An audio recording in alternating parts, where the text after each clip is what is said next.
में पाया जाता है कि जो इंसान होता है, जो लेडी होती है, उसको इतना भयंकर पेन हो जाता है।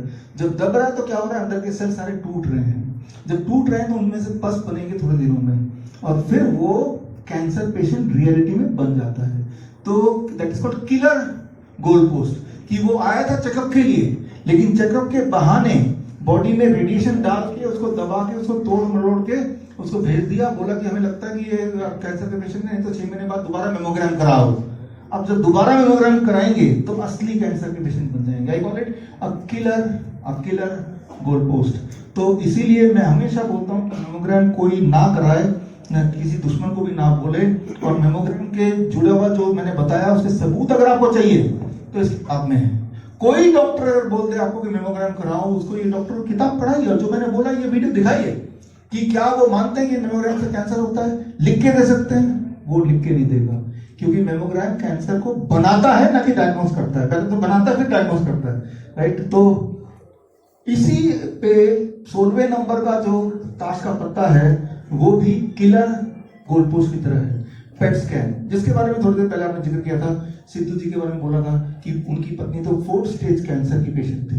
अब 4th स्टेज है कि 3rd स्टेज है कि 2nd स्टेज है कि कोई स्टेज नहीं, ये कैसे पता चलता है? उसके लिए जो एक षड्यंत्र है वो उसे बोलते हैं पेट स्कैन।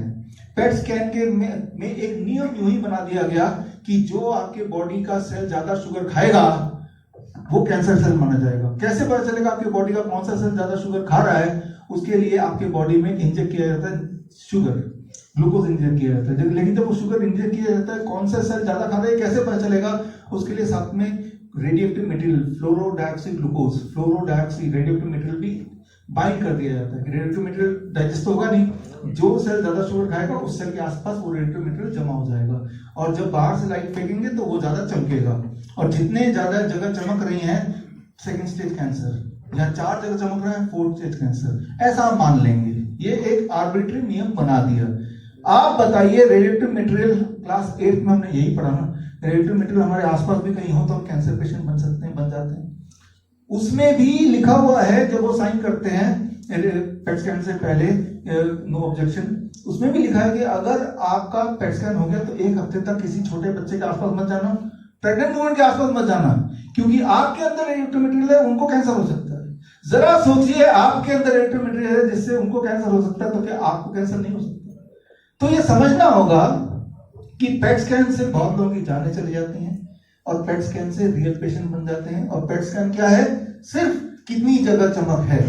ये कुछ इसी प्रकार है, अगर मैं बोलूं कि कौन सा बच्चा ज्यादा शरारती, कैसे पता चलेगा? तो मैंने एक नियम बना दिया, मनमाना नियम, कि जो बच्चा ज्यादा खाना खाता है वो ज्यादा शरारती होगा, राइट। लेकिन ये कितना सच है? हो सकता है कुछ लोग ज्यादा, कुछ बच्चे ज्यादा खाना खाते भी होंगे और शरारती भी होंगे, एट द सेम टाइम कुछ बच्चे कम खाना खाते होंगे तब भी शरारती होंगे। तो इसका कोई साइंटिफिक बेसिस नहीं है। ठीक उसी तरह से कौन सा सेल ज्यादा ग्लूकोज खाता है वही कैंसर सेल होगा, कोई साइंटिफिक बेसिस है नहीं। तो जो मैं आपको बता रहा हूं उसके एविडेंस सारे यहाँ पे मिल जाएंगे, और इसके लिए मैं ओपन डिबेट करने के लिए भी किसी भी कैंसर डॉक्टर से तैयार हूं। तो आगे बढ़ते हैं 7वें नंबर चाल पे। ये भी है किलर का एक और तरीका। किसी के बॉडी में कैंसर पैदा करना हो तो उसको बोलते हो बायोप्सी करा लो। बायोप्सी कैंसर डिटेक्ट नहीं करता है, बायोप्सी कैंसर पैदा करता है। जितनी ज्यादा बार बायोप्सी कराएंगे उतने आपको कैंसर होने के चांसेस बढ़ जाएंगे। करीब 12 बार करा दीजिए, 40% चांसेस बढ़ जाएंगे कि आप कैंसर पेशेंट बन जाएंगे। जो मैंने अभी बताया इसके सबूत ये आपके सामने मैंने रख दिए हैं, ये सबूत आप देख सकते हैं। तो biopsy do not detect cancer, it causes cancer. वो कैंसर डिटेक्ट नहीं करता है, वो कैंसर बनाता है। 0.1% लोग बायोप्सी कराते कराते चल बसते हैं, इतना डेंजरस है। क्योंकि बायोप्सी के जरिए आपका इंटरनल ऑर्गन को पंचर कर दिया जाता है कई बार, जिससे इंटरनल ब्लीडिंग हो जाती है, इंसान मर जाता है। तो ये है हमारे जो खेल, ताश के पत्तों का खेल, एक जो हॉस्पिटल में खेला जाता है। और 18वें नंबर पे ताश के पत्ते पे हम आ गए, और इसमें यह है एक क्लासिक एग्जाम्पल कि सीटी स्कैन जब करते हैं तो बॉडी का, तो बोलते हैं, इसे बोलते हैं इंसिडेंटोलोमा। सीटी स्कैन जब करते हैं, अरे आपके तो यहाँ पे पैच पाया गया, आपके यहाँ पे कोई ट्यूमर पाया गया, ऐसे बोलते हैं। तो एक एग्जाम्पल देके आपको समझाना चाहता हूँ। फॉर एग्जाम्पल ये ले लेते हैं, किडनी। सीटी स्कैन से 23% लोगों का पाया गया कि कोई ना कोई पैच है, शायद कैंसर तो नहीं, लेकिन उनमें से कैंसर होने के चांसेस 23% में से 0.2% लोगों को ही होगा, बाकी कैंसर नहीं है, वो यूं ही पैच है। लेकिन डरा सबको दिया, राइट। जिस तरह से अगर हम ये मान लें कि जितने लोग लाल शर्ट पहना वो सब के सब मर्डर हैं, तो कोई ना कोई हो सकता मर्डर हो भी, लेकिन क्योंकि मैंने लाल शर्ट पहना तो मैं ही मर्डर हूं, ये कोई साइंटिफिक नहीं है। ठीक उसी तरह से कि हर बॉडी का पैच कैंसर ही होगा, लेकिन यहाँ पे ये क्लासिक एग्जांपल है कि एक्स्ट्रा विजिबल गोल पोस्ट से आप बोला कि हमें शक है कहीं कैंसर ना हो, ऐसा कर लो, बायोप्सी करा लो। तो डॉक्टर ने क्या किया, एक्स्ट्रा विजिबल गोल पोस्ट से बायोप्सी करा लो। बायोप्सी कौन सा, किलर गोल पोस्ट, जिसने कैंसर पैदा कर दिया। पहले डॉक्टर ने शक पैदा कर दिया, बायोप्सी तक धकेल दिया, और बायोप्सी ने राह साल पूरा करके उसको कैंसर बना दिया।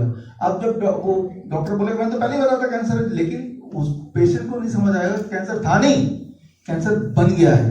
तो यहाँ पे दो अलग अलग गोल पोस्ट का उपयोग किया गया, पहले एक्स्ट्रा विजिबल गोल पोस्ट, और उसके बाद उसको कन्विंस करके उसको कैंसर के चेक के बहाने killer goal post, biopsy, PET scan करा दो। ये दो तरीके हैं खास तौर पे जो कैंसर पैदा करते हैं, जिनके वो मेरे किताब में आपको सबूत मिल जाएंगे।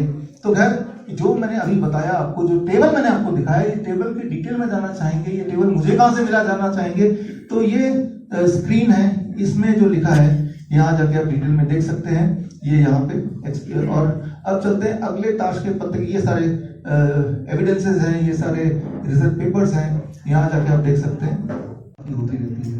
लेकिन क्या उससे कुछ फायदा होता है?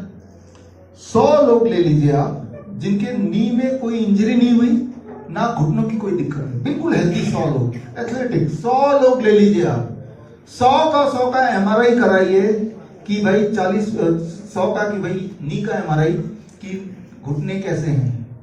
जो रिसर्च कहती है कि 100 में से 40% हेल्दी लोगों में, जिनको नी की कोई ना तो इंजरी थी ना कोई दिक्कत थी, एमआरआई बताएगा 40% को दिक्कत है एमआरआई के हिसाब से, राइट। तो ये एग्जांपल है एक्स्ट्रा विजिबल गोल पोस्ट का।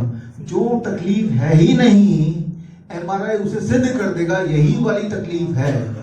तो इससे एमआरआई से बचना चाहिए, क्योंकि जो चीज है नहीं एमआरआई बता रही है, अब वो पेशेंट सोचता है ये सही बता रही है, और अब डॉक्टर साहब क्या करूं, बस ये वही वो सुनना चाहता है डॉक्टर की, ये बोल दे मैं क्या करूं। तो अब उसको अपने कब्जे में करना, आगे की इलाज के लिए बोलना आसान हो जाएगा। ऐसा नहीं बोल रहा हूँ कि नी इंजरी होती नहीं है या नी पेन होता नहीं है, लेकिन उसका कारण जो है वो कारण एमआरआई से ही दिखेगा, वो जरूरी नहीं है।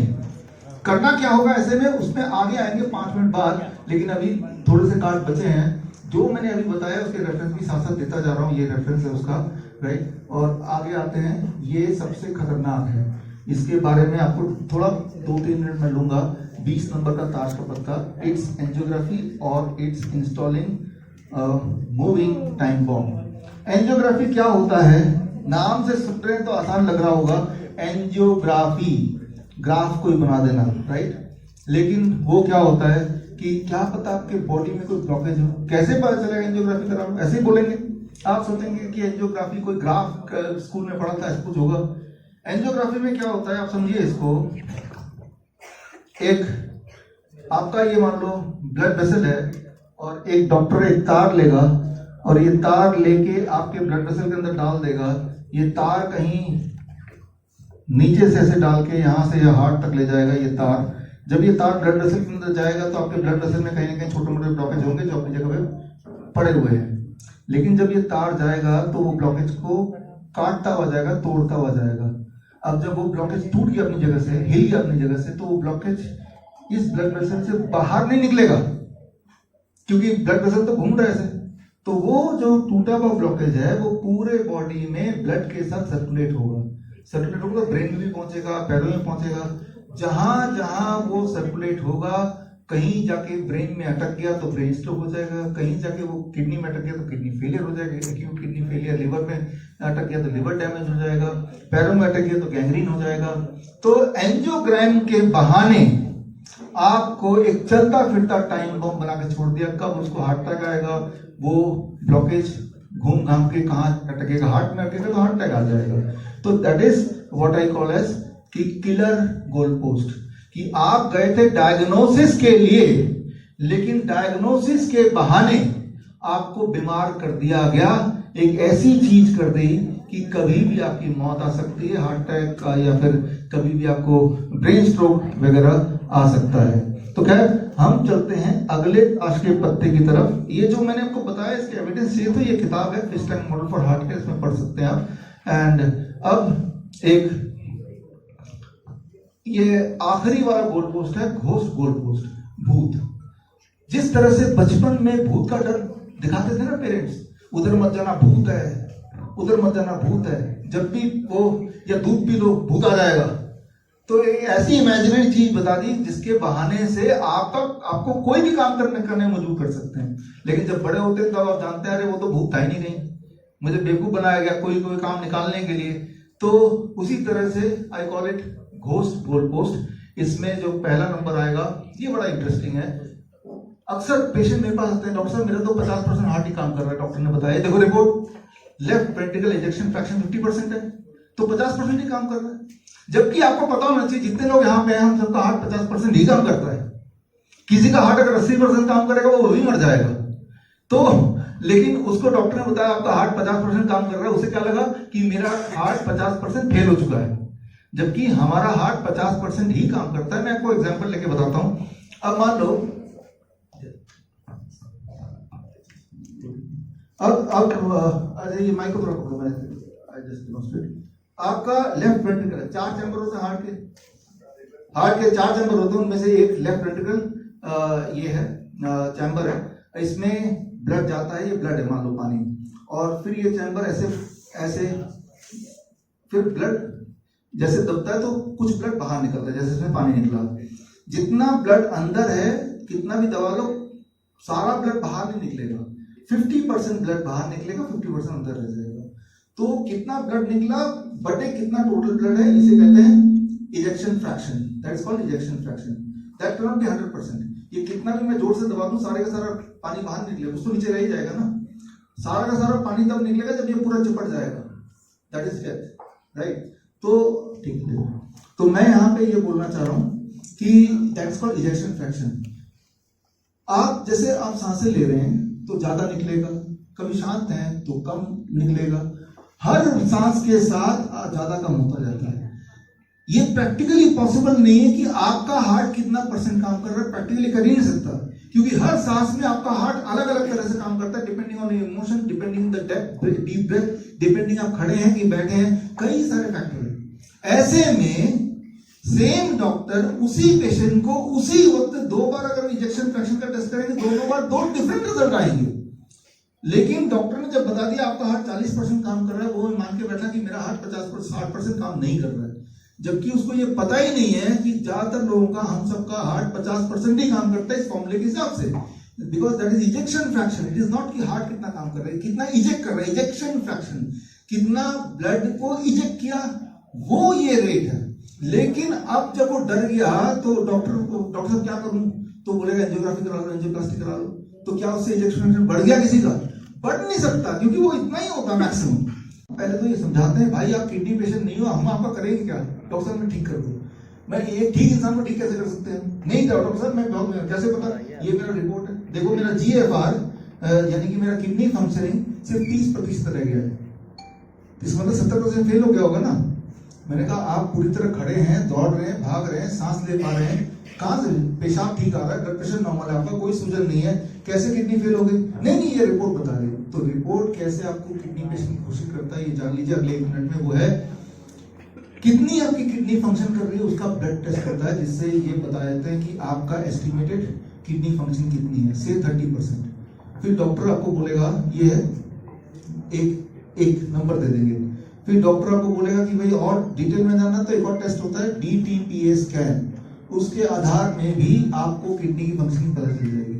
DTPA स्कैन में क्या होता है, वही होता है जो थोड़ी देर पहले बताया, आपकी बॉडी में रेडियोएक्टिव मटेरियल डाल देंगे, और रेडियोएक्टिव मटेरियल जब बॉडी में डालते हैं, जो हेल्दी लोग हैं वो DTPA स्कैन कराते हैं, तो 7% लोग, 7% लोग हेल्दी लोग DTPA स्कैन की वजह से किडनी पेशेंट बन जाते हैं, और जो ऑलरेडी किडनी पेशेंट है वो DTPA स्कैन जब करते हैं तो 50% लोगों की किडनी और बदतर हो जाती है उसी वक्त acute kidney damage, further damage, right. तो आपको ये और सबसे इंपॉर्टेंट बात जो यहाँ पे लिखा हुआ है कि DTPA स्कैन से भी आप किडनी फंक्शनिंग पता करेंगे और ब्लड टेस्ट से दोनों में 50% का अंतर होगा लगभग।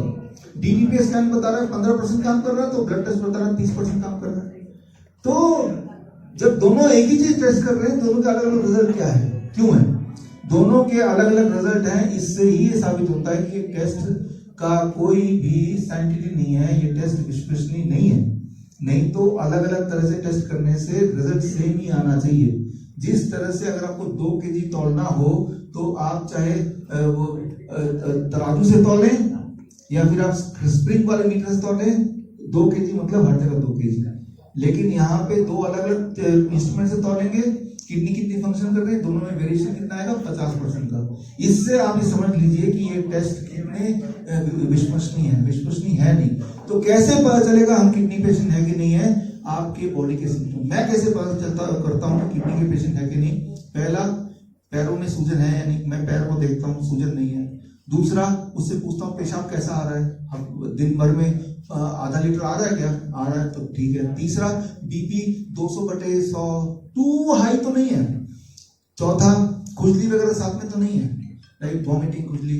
अगर ये सिम्टम नहीं है तो आपका EGFR क्या बता रहा है, GFR क्या बता रहा है, इससे कोई फर्क नहीं पड़ता है। तो that is the most important thing जो हमें समझना होगा।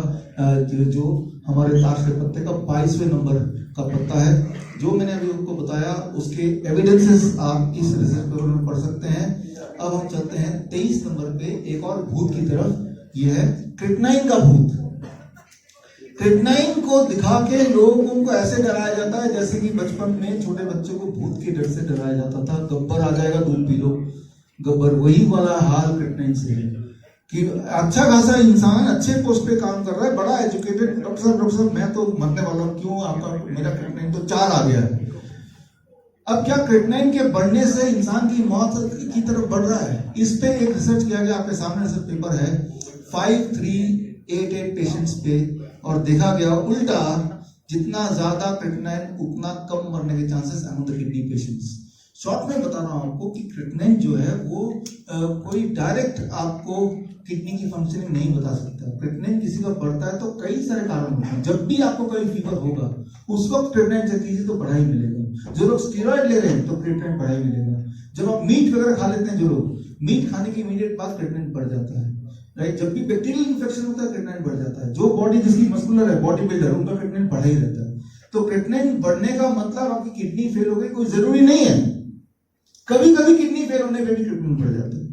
तो ये हमें समझना पड़ेगा कि क्रिटनाइन एक भूत की तरह ले लिया, क्रिटनाइन बढ़ गया तो डॉक्टर साहब क्या कीजिए, करना डायलिसिस करा लीजिए। डायलिसिस करने से किडनी जरूर फेल हो जाती है। तो किस तरह से वो उल्लू बनाने का जो पैतरा है, पैतरा नंबर 23 और 24 भी सेम ही है, पोटेशियम का भूत। मेरा पोटेशियम बढ़ गया। एक बात समझना पड़ेगा, जो असली किडनी के पेशेंट होते हैं, कागजी नहीं, उनके बॉडी में फ्लूइड डिपॉजिट ज्यादा होता है, पानी ज्यादा जम जाता है। जब पानी जम जाता है तो उस इंसान की बायोकेमिस्ट्री एक हेल्दी इंसान से अलग होती है, ये बात समझनी पड़ेगी। इसीलिए उसके बॉडी में पोटेशियम, ज्यादा पोटेशियम वो टॉलरेट कर सकता है। एक हेल्दी इंसान में आप और हमें 6 पोटेशियम हाई माना जाएगा, लेकिन एक किडनी पेशेंट में 6 पोटेशियम नॉर्मल माना जाएगा। लेकिन ये बात डॉक्टर नहीं बताएंगे। वो 6 अगर पोटेशियम रहेगा किडनी पेशेंट में, आपका तो पोटेशियम बढ़ गया, पोटेशियम खाना बंद कर दो। याद रखिए, भगवान का बनाया हुआ हर फूड, फ्रूट्स एंड वेजिटेबल्स, सब में हाई पोटेशियम होता है। इंसान के बनाए हुए हर फूड में लो पोटेशियम होता है। ब्रेड, बिस्किट, नमकीन वगैरह, कोल्ड ड्रिंक, चाय, कॉफी, राइट, पिज्जा, बर्गर, सब में लो पोटेशियम होता है। तो डॉक्टर क्या बोलेगा? लो पोटेशियम डाइट खाओ। डॉक्टर ये बोल रहा है भगवान का बनाया हुआ कुछ मत खाना, फ्रूट्स वेजिटेबल मत खाना। जबकि सच्चाई है, हमारे हॉस्पिटल में आके देखिए कि जब हम फ्रूट्स वेजिटेबल बहुत ज्यादा मात्रा में अपने किडनी पेशेंट को खिलाते हैं तो उनकी किडनी फंक्शनिंग ठीक होने लगती है, उनके सिम्टम गायब होने लगते हैं, उनकी डायलिसिस की जरूरत खत्म होने लगती है, वो एक्चुअली ठीक हो जाते हैं। जिन चीजों से आप ठीक हो सकते हैं उन्हीं चीजों को एक भूत बना के पोटेशियम के नाम पे आपको बोला जाता है कभी नहीं लेना। ये जैसे नारियल पानी, किसी किडनी पेशेंट को बोलेंगे नारियल पानी, उसे लगेगा पता नहीं जहर दे रहे, जबकि वही नारियल पानी उसे ठीक करेगा। राइट। तो ये है जो ट्रैप नंबर 24 कि हॉस्पिटल में उल्लू बनाने का तरीका नंबर 24, और इसे स्क्रीन प्रोजेक्ट है। स्क्रीन प्रोजेक्ट में जाएंगे तो जो मैंने अभी बताया, ये इस किताब को पढ़ेंगे तो वो सारे इसके पेपर आपको वहां मिल जाएंगे। अब चलते हैं अगले की तरफ, 25 नंबर ट्रैप। यहाँ पे ये कॉम्बिनेशन है। पहले तो एक्स्ट्रा विजिबल गोल पोस्ट, यानी कि अल्ट्रासाउंड के माध्यम से, एक एग्जाम्पल के माध्यम से बताता हूँ। मान लो पैरों में क्लॉट है कि नहीं, क्लिनिकल एग्जामिनेशन पता चलता है 1% लोगों को पैरों में क्लॉट है, लेकिन उसी एक लोगों को, उन्हीं लोगों में से जब उनको अल्ट्रासाउंड कराया जाता है 100 लोगों को, 100 में से एक को क्लॉट पाया गया, अल्ट्रासाउंड से 58% ज्यादा पाया गया। तो जब भी आप अल्ट्रासाउंड करते हैं, MRI करते हैं या फिर सीटी स्कैन करते हैं, तो वो एक्स्ट्रा चीजों को देखने की कोशिश करते हैं जो एग्जिस्ट ही नहीं करती या जिसकी वजह से आपको परेशान होने की जरूरत नहीं है। लेकिन जब आप ये पाया जाता है, बोलते हैं अल्ट्रासाउंड के अनुसार आपका तो बॉडी में क्लॉट है, अब वो इंसान चुप तो बैठेगा नहीं, डॉक्टर साहब बताइए क्या करो, बस यही बात वो सुनना चाहता है, राइट। तो आप कभी भी अल्ट्रासाउंड को विश्वास ना करें, आप अपने बॉडी की सिम्टम्स को विश्वास करें। अगर आपको कोई दिक्कत है तो सबसे पहले आपको बॉडी पेन देगा, दर्द देगा, सूजन देगा, वीकनेस देगा, या आपको चक्कर आएंगे, उनको विश्वास कीजिए, ना कि वो मशीन क्या कह रही है, क्योंकि मशीन वो भी देखती है जो है ही नहीं, वो भी मशीन देखती है। ये तो यही मैंने आपको इस 25वें नंबर ट्रैप से बताया, क्योंकि हमारे हॉस्पिटल में लोग अक्सर रिपोर्ट्स ले आते हैं, इतनी मोटी फाइल है। मैंने कहा भाई पहले आपको तो देख लूं, नहीं ये रिपोर्ट देखिए, तो रिपोर्ट के जाल में फंस जाते हैं, लगता है कि वही सच है और वो जो खुद खड़ा है वो झूठ है। और जो मैंने अभी बताया उसके जो एविडेंसेस हैं आपके आंखों के सामने हैं, ये सारे सबूत हैं जो मैंने अभी पिछले 1 मिनट बताया। अब आते हैं 26 नंबर, यानी कि अभिधान घोस्ट गोल पोस्ट, मतलब एक ऐसी चीज जो एग्जिस्ट नहीं करती है, भूत जिसे बोलते हैं, जो हम पता एग्जिस्ट नहीं करती, इस दुनिया में भी ऐसे ही है। हार्मोन रिप्लेसमेंट थेरेपी, जो लेडीज होती हैं 50 साल के ऊपर, उनको मेनोपॉज होता है। मेनोपॉज कोई बीमारी नहीं है, मेनोपॉज एक नेचुरल प्रोसेस है जिससे हर इंसान को गुजरना है, हर लेडी को गुजरना ही गुजरना है, लेकिन उसको बीमारी का नाम बता दिया, उसके ट्रीटमेंट का बता दिया, जिसे कहते हैं हार्मोन रिप्लेसमेंट थेरेपी। जिसने हार्मोन रिप्लेसमेंट थेरेपी कराया डॉक्टर के ट्रैप में आके, भाई मेनोपॉज ये बीमारी है, भाई क्या करना पड़ेगा डॉक्टर साहब, हार्मोन रिप्लेसमेंट थेरेपी करा लो, राइट। इससे क्या होगा, आपके फ्रैक्चर होने का चांसेस ना कम हो जाएंगे। लेकिन वो एक चीज छुपा जाता है कि उससे हार्मोन रिप्लेसमेंट थेरेपी से उसके हार्ट अटैक के चांस बढ़ जाएंगे, स्ट्रोक के चांस बढ़ जाएंगे, ब्लड क्लॉट बढ़ जाएगा, ये छुपा जाता है वो। तो वो पेशेंट क्या सोचेगा, मेरे फ्रैक्चर कम करना है, उसे क्या नहीं पता ये हो जाएगा। तो हार्मोन रिप्लेसमेंट थेरेपी के बहाने एस्ट्रोजन या प्रोजेस्टिन, ये सारे हार्मोन बॉडी में इंजेक्ट किए जाते हैं, और एक चीज जो बीमारी है ही नहीं, जो मेनोपॉज है, जो एक नेचुरल प्रोसेस है, उसको बीमारी घोषित करके, मतलब एक भूत जो एग्जिस्ट नहीं करता वो भी दिखा के कि ये एग्जिस्ट करता है। इस तरह के इलाज, जो कि इलाज नहीं है, इलाज के नाम पे एक बिजनेस है, और जिससे इंसान अपना जिंदगी खो बैठता है, राइट। तो ये 26वें नंबर पर पहुंच गए हम, और 27वां number drug treatment after heart attack. ये बड़ा सेंसिटिव मामला है कि हार्ट अटैक आ गया तो क्या करना है, फटाफट हॉस्पिटल जाना है। क्या फटाफट हॉस्पिटल ले जाने से उसके लायक जिंदा रहने के चांसेस बढ़ जाएंगे? आपको आप बोले हाँ बढ़ जाएंगे, लेकिन क्या इसका सबूत है? सबूत है तो सबूत दिखा दो, सबूत है, लेकिन सबूत ये कहते हैं कि जो लोग हॉस्पिटल ज्यादा जल्दी लाने से या नहीं लाने से कोई फर्क नहीं पड़ता। जिसको जिंदा रहना वो जिंदा रहेगा, जिसको मरना है वो मरेगा, राइट। और जो मैंने अभी बताया, इसके सबूत अगर आपको चाहिए, सबूत ये आपके आंखों के सामने है। और विश्व.com/हार्ट में आएंगे तो मैंने एक वीडियो बनाया है 45 मिनट्स का, इसमें पूरा मैंने दिखाया कि हॉस्पिटल ले जाएं या नहीं ले जाएं, जिस तरह से हार्ट अटैक आके मंदिर ले जाएं नहीं ले जाएं, वो जिंदा रहेगा, मरना एक ही बात है, ठीक उसी तरह से। लेकिन एक इंपॉर्टेंट बात यहाँ पे जो बात कर रहा हूँ कि हॉस्पिटल में हार्ट अटैक के बाद अब उसका इलाज शुरू होता है। हार्ट अटैक से ठीक हो गया, वो अपने आप ही रिकवर हो गया, क्योंकि जब किसी को हार्ट अटैक आता है, हमें समझना पड़ेगा, जैसे ही हार्ट अटैक आता है हमारी बॉडी आपको जिंदा रखने के लिए नए ब्लड वेसल को उसी को खोलने लगती है, इसे कहते हैं कोलैटरल आर्टरीज। अगर वो ठीक टाइम पे खुल गए तो आप जिंदा है, नहीं खुल पाए तो मर गए। लेकिन कहीं आप जिंदा हैं और हॉस्पिटल में, तो लोग क्या सोचेंगे, डॉक्टर ने बचा लिया। और कहीं अगर आप मर गए तो लोग क्या सोचेंगे कि भाई हार्ट अटैक से मर गया, डॉक्टर ने नहीं मारा। तो सोचिए डेफिनेशन क्या, बच गया तो डॉक्टर पे क्रेडिट और मर गया तो बीमारी पे इल्जाम। जबकि जब हम बच जाते हैं तो वो कोलैटरल आर्टरी खुलती है तो हम बचते हैं, जिसमें डॉक्टर का कोई रोल नहीं है। और कोलैटरल आर्टरी नहीं खुलेगी तो डॉक्टर जो भी करेगा उससे आपके मरने के चांसेस बढ़ते हैं। और उसके बाद हार्ट अटैक के चुंगल से बचने के बाद जब घर आते हैं और अगर डॉक्टर की इलाज की अब तो आपको ब्लड थिनर लेना पड़ेगा, अब तो आपको बीपी की गोली लेनी पड़ेगी, तो क्या उससे उस इंसान के बचने के चांसेस बढ़ जाएंगे? इस पे जो ट्रायल हुआ, इसे कहते हैं कास्ट स्टडी, उसमें ये देखा गया कि 2.5 गुना लोगों के मरने के चांसेस बढ़ गए हैं जो लोग ट्रीटमेंट लेते हैं इन कंपैरिजन टू जिन्होंने हार्ट अटैक आने के बाद कोई ट्रीटमेंट नहीं लिया। तो ये है जाल नंबर 27। तो यह किलर जाल के उसमें बोल सकते 30 नवंबर को हॉस्पिटल में उल्लू बनाने के 30 पैंतरे, यानी कि इसको अंग्रेजी में बोलेंगे तो 30 ways to fool you in hospital, ये हमने लॉन्च किए। ताश के पत्ते हैं, ताश तो सभी खेलते हैं, लेकिन एक खेल आपका खेला जाता है जब हॉस्पिटल के अंदर आप जाते हैं। तो वो जो खेल खेला जाता है, कौन कौन सा खेल खेला गया है, वो ये 30 ही खेल हैं। ये 30 प्लेइंग कार्ड्स हैं। जैसे मान लो आप ब्लड शुगर टेस्ट कराते हैं, 150 ब्लड शुगर रीडिंग डॉक्टर को लगा कि हाई ब्लड शुगर दवाई ले लो, जबकि असलियत क्या है 250 रीडिंग से नीचे नीचे रहेगा तो आपका बॉडी तब भी नॉर्मल रहेगा, ये डॉक्टर नहीं बताते हैं। सेम है कोलेस्ट्रॉल का, 300 250 300 तक कोलेस्ट्रॉल में कोई दिक्कत नहीं है, लेकिन क्या 200 से ऊपर गया, अरे बाप रे आपका तो हाई कोलेस्ट्रॉल, 200 से नीचे है तो प्री हाई कोलेस्ट्रॉल। तो इस तरह से आंकड़ों के जाल में फंसा के आपको बीमार करने का षड्यंत्र। जैसे पेट स्कैन है, पेट स्कैन से कैंसर डायग्नोस नहीं होता, पेट स्कैन से कैंसर बनता है बॉडी में, बायोप्सी से कैंसर बनता है। तो ये सारा जो खुलासा है वो ये ताश के पत्तों से अलग अलग बीमारी के कॉन्टेक्स्ट में एविडेंस पे लिखा कि जान बचाने के 3 उपाय, इमरजेंसी के 2 जोकर। हाँ, ये थोड़ा सा 30 पत्ते तो वो हैं कैसे फंसते हैं, 3 पत्ते वो हैं कैसे आप जान बचा सकते हैं। उनमें से जो पहला पत्ता हम बोलते हैं टाइम एज मेडिसिन। सुबह 8 बजे से पहले कुछ मत खाओ और रात के 6 बजे के बाद कुछ मत खाओ। जैसे ही आप ये एक रूल अप्लाई करेंगे, मैं ये नहीं बोल रहा हूँ क्या खाना क्या नहीं खाना है, सिर्फ ये एक rule, don't eat anything before 8 AM और आफ्टर 6 PM। आप देखेंगे 1 महीने के अंदर आपकी बहुत सारी बीमारियां, चाहे वो कॉन्स्टिपेशन हो, एब्डोमिनल पेन हो, चाहे वो मोटापा हो, चाहे ब्लड शुगर हो, चाहे ब्लड प्रेशर हो, या एंजाइना पेन हो, ये सारी 1 महीने के अंदर आपको ठीक होता हुआ दिखाई देगी। पहला मेडिसिन, पहला पत्ता। दूसरा पत्ता food as medicine, DIP diet.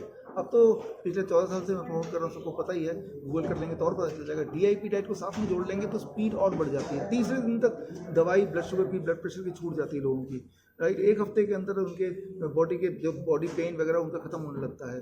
तो साथ में तीसरी मेडिसिन, तीसरा पत्ता 0 वोल्ट, यानी कि धरती के कॉन्टैक्ट में रहना कुछ देर रोज।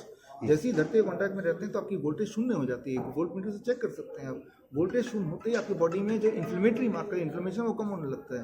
याद रखिए कैंसर इन्फ्लेमेशन ही है, अधिक इन्फ्लेमेशन कम हो जाएगा तो बीमारी कम हो जाएगी। कोई भी बीमारी का नाम लें, उसका जो कोर है वो इन्फ्लेमेशन है। इन्फ्लेमेशन कम करने का फास्टेस्ट तरीका क्या है, धरती से जुड़ो।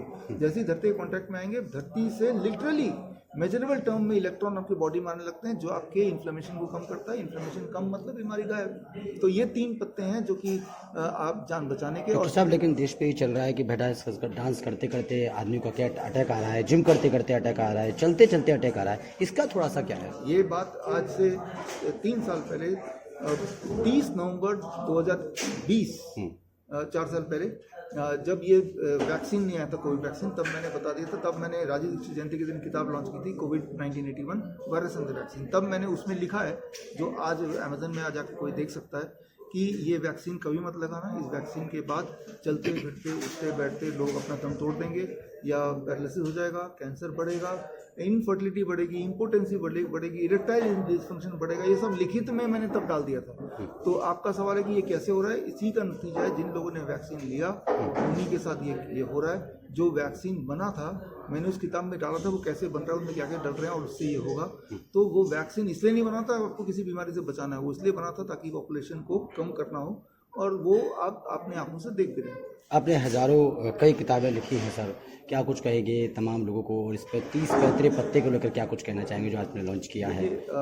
इनमें एक किताब है world's best the DIP diet. ये किताब में मेरी सारी, मैंने 33 किताब लिखी हैं, उनमें से ये एक किताब पढ़ लेंगे तो मोरलेस सारी जानकारी मिल जाएंगी। और ये जो 30 पत्ते हैं, ये तो हमारे वेबसाइट से खरीद सकते हैं, लेकिन जो वेबसाइट से खरीदना नहीं चाहते तो www.bishwarup.com/30 पे जाएंगे तो इन 30 पत्तों की 1 घंटे की ट्रेनिंग उसमें है। वो ट्रेनिंग ले लें बस आप, वो फ्री ट्रेनिंग है। तो मैं ये बोलना चाहता हूँ कि इस पत्ते की ट्रेनिंग जरूर लें। ये पत्ते खरीदे ना खरीदें, 200 रुपये का प्लेइंग कार्ड है, दो ना खरीदे बेशक, लेकिन वो ट्रेनिंग ले लें आप। जब वो ट्रेनिंग ले लेंगे, DIP डाइट की किताब पढ़ लेंगे, तो आप अपना डॉक्टर खुद ही बन जाएंगे। लेकिन कई डॉक्टर हैं या कई लोग हैं वो आपके इन चीज़ों पर विरोध भी करते हैं, FIR कराने की भी बात कहते हैं, कई FIR आपके ऊपर हुई भी हैं, उसके लेकर क्या कुछ कहेंगे? मैं यही बोलूँगा आपके सबके माध्यम से कि ओपन डिबेट के लिए आ जाओ, पब्लिक डिबेट के लिए। एक तरफ मैं अपने एविडेंस लाता हूँ, एक तरफ आप अपने एविडेंस लाइए, let the public see live.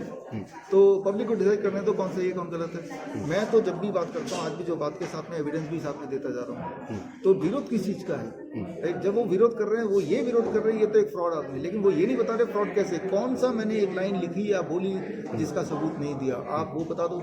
मेरी 33 बुक्स हैं, उसमें कोई एक लाइन दिखा दो जो गलत हो। मेरे हज़ारों वीडियोज़ हैं, उनमें एक लाइन दिखा दो जो आप साबित कर दो कि गलत बोल रहे हैं या एविडेंस बेस नहीं है उसका। लेकिन क्या है कि किसी का बिजनेस में नुकसान होगा तो वो बोलेगा ही। तो ये वही सारी बात है। ठीक है। Thank you. हाँ सर।